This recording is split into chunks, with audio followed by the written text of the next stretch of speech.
सतनाम बहत है दरिया जैसे, रुके नहीं थमे नहीं।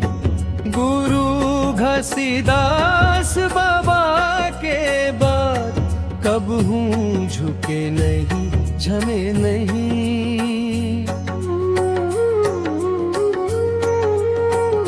महानदी जैसे चुपचाप बहे, सबला अपन पानी देखे।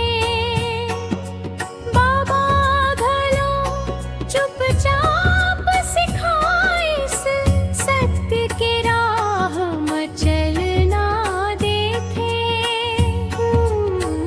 न जात देखे न रंग देखे, सब लायक समान माने। सतनाम बहत है दरिया जैसे।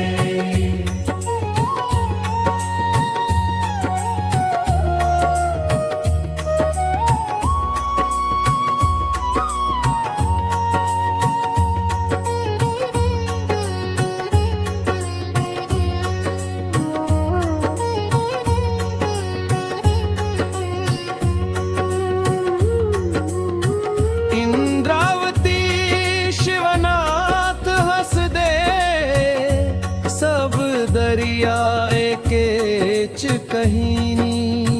अलग अलग नाव में बैठे मनखे, मंजिल एक पानी वही।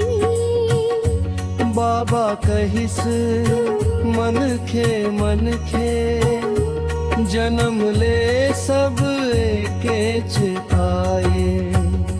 सतनाम बहत है दरिया जैसे।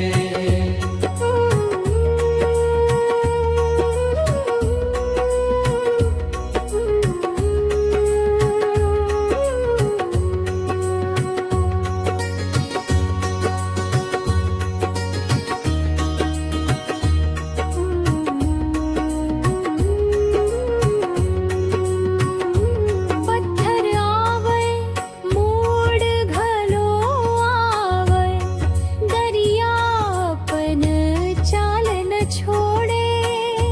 दुख संकट में घिरे मनखे, सतनाम के हाथ न छोड़े। धीरे धीरे काटे चट्टान, सत के ताकत भारी है। सतनाम बहत है दरिया जैसे।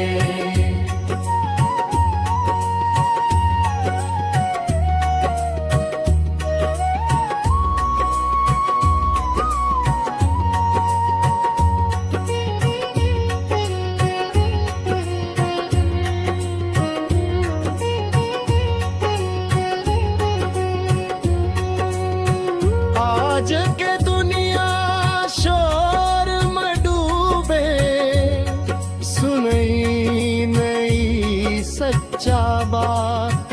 दरिया जैसे बाबा के बानी, चुप माँ घलो बोले हर बात।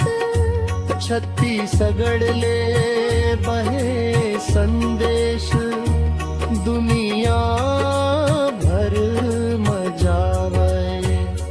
चलव संगवारी सत धर लेवव, नावापन सही चलावव।